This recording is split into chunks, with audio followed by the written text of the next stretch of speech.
This is the Discovery Files podcast from the U.S. National Science Foundation. Elite athletes are always looking for the competitive edge. Throughout history, advances have pushed the lines of where that mark lies. From the creation of shoes to protective padding and helmets, these developments have always impacted performance and changed how the games are played. One company, NeuroTrainer, with support from NSF, has developed a virtual reality program that focuses on training the mind. To learn more, we spoke with NeuroTrainer founder and Chief Science Officer Dr. Jeff Nyquist and CEO Noah Rolland. Dr. Nyquist, where did the idea for NeuroTrainer come from? When I was a graduate student at Vanderbilt University, I was in a psychophysical lab studying attention and cognition, and a pretty important study came out in the early 2000s showing that first-person shooter video games was helping improve aspects of cognition, mostly visual attention. And so my lab tried to take that to the next step. We were starting to get down to what is the mechanism causing this. And so as we explored the components of first-person shooters, we came up with a hypothesis of what's actually going on in these games. And we actually created our own quote-unquote video game. At that time, we were working under a grant with the National Eye Institute with children with low vision. And the headline, the result here was that we showed pretty compelling evidence that we could regain visual functioning for these legally blind children. On the science side, we were able to replicate these effects and start to get down into the mechanisms causing the effects. But the part I'm most proud of is that we were actually showing transferred abilities to people in the real world. And so these children became more independent, more functional. They could find their own toothbrush in the morning and brush their teeth on their own. And so that's actually the most exciting part. And that's about trying to get important outcomes out into the real world and apply these for folks that really need them. It must have been very rewarding seeing that kind of response. When we started exploring the idea of whether this was a product or an idea that could become a product in a real market, I worked with hundreds and hundreds of individuals in the customer discovery process. We explored all kinds of different aspects, folks with brain injuries, folks with eye disease and eye dysfunction, dementia, and working one-on-one with these individuals and having parents come in with a young adult with a brain injury, and after a few months of working with me, telling me, "You've given us our son back." That's just the most powerful experience of my life. How did NSF grants impact your development of NeuroTrainer? The beginning of that journey with NSF was the NSF I-Corps program, instrumental in allowing me to understand how to walk that path and do it in a rigorous scientific process. I actually went through 4 I-Corps programs and interviewed, I think, over 700 individuals over the course of 18 months. So yeah, it's been extremely important because, especially for an idea like ours, which is a new market, an idea that most people have never heard of, it's extremely important to be careful that you deploy your limited resources and time to build a product that will actually be sellable and scalable. And so we learned a lot of hard lessons about markets that didn't exist for us that we thought would exist. And that really wouldn't have happened without the NSF's I-Corps program. We would have probably built the wrong product for the wrong market. And then went into a phase 1, phase 2, 2B, and the TECP, and all the grants available as we actually built the company and created a product, build prototypes, and test them out in the markets and refine them. That's a pretty humbling experience. As I've talked to other scientists, they've tried to translate their science into a product. Almost by definition, you're going to have to continually be humbled and realize that what you think is the right product is not what the customer in the market actually wants. That didn't become a virtual reality product until about 18 months in. And then at that point, we felt comfortable enough that it was the sports market that was our beachhead, and the first customers that were feeling enough of a pain to think cognitive training was an important solution. These guys and girls have sometimes millions of dollars on the line to keep their performance at the peak levels. At that point, we hired a real engineering team and then built something that was very athletic feeling and fast-paced and kind of intense. And that was a long journey from the very slow, calm gentle product for people with brain and eye injuries. Mr. Rolland, talking about the available markets, how are athletes using NeuroTrainer? With sports training at the highest level, which is professional sports, they use NeuroTrainer in 3 ways. They use our cognitive assessment as one of the battery of tools to evaluate players and to look at players' performance over time. And then they use the training itself to improve these key cognitive skills like decision-making speed. So you can imagine if I'm playing professional soccer, which is a very fast game, if I can improve my decision-making speed by 40 milliseconds or more, which we've evidenced several different times, in theory, if that translates onto the field, it allows me to bring my physical skills forward because I'm able to process information faster and make decisions faster. And we do see that at the very high levels. And then as we move from the highest level of pro sports down, a lot of it becomes more the ability to improve focus and attention. And so when you get to the high school level, one of the biggest challenges that high school coaches face is kids are just incredibly distracted today. And so the value proposition both to the student as well as the coach is if we can improve students' focus and attention, you should empirically see better, more productive practices because it doesn't take you half an hour to get everybody into the groove, so to speak. And you should see better performance in games. And we've got a lot of wonderful testimonials from our coaches and from young athletes on both of those accounts where we really help to bring out the best in their athletic skills. What sort of results are being reported by athletes and coaches?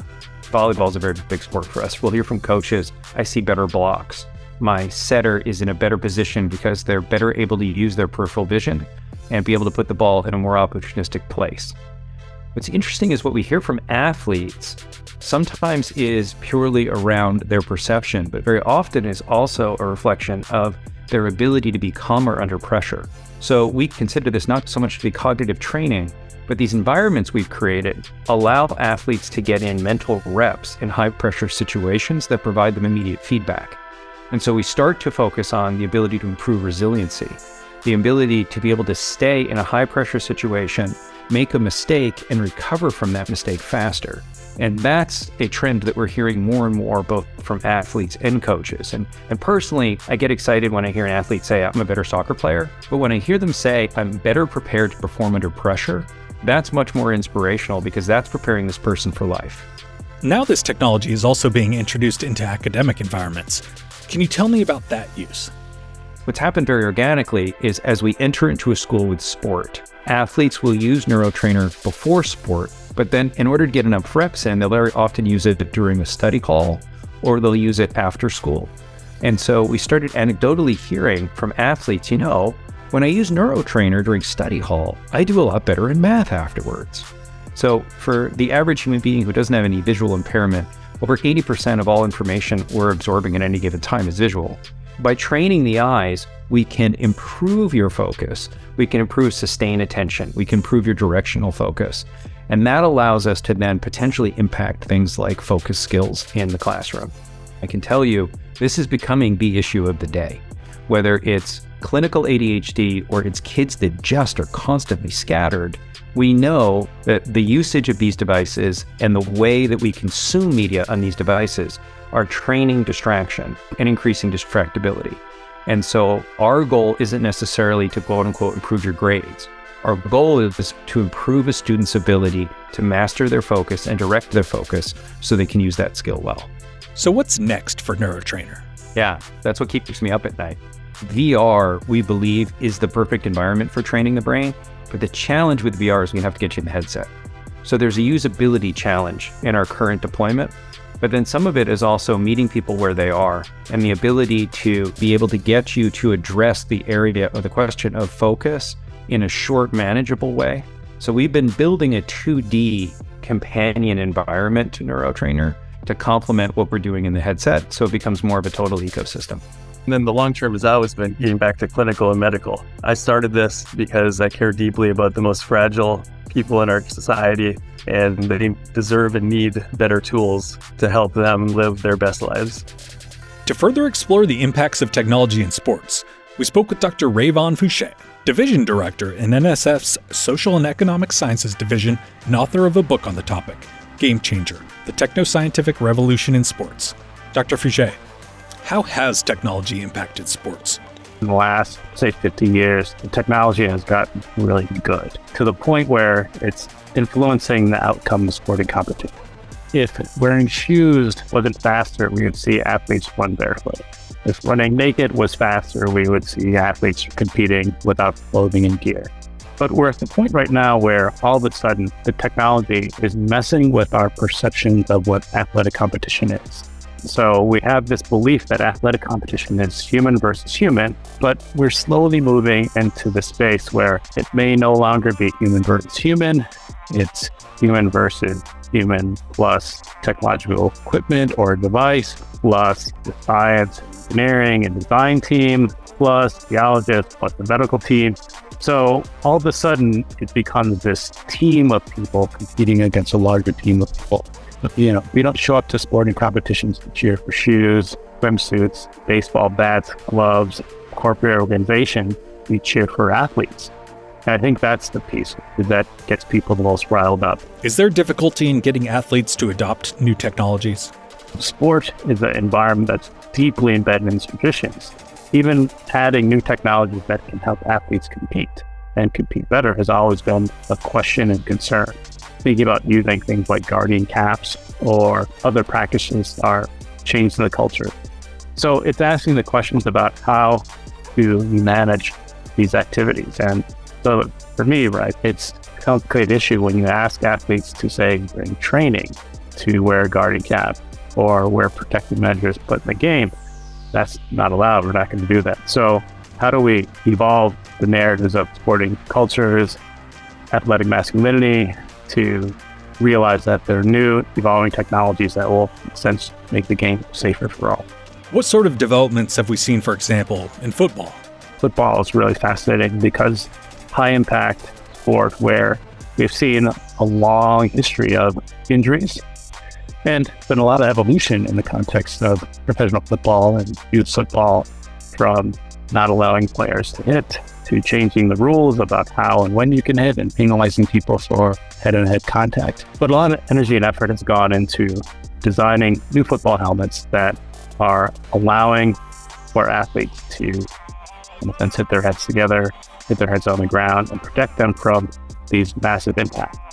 It's perceived that these big head-on-head collisions are the ones that are the most difficult ones, but a lot of studies have shown the closer contacts and alignment getting slapped in the head with a hand or elbow or fist time again, that actually those smaller impacts add up to be more meaningful than the big celebrated hits.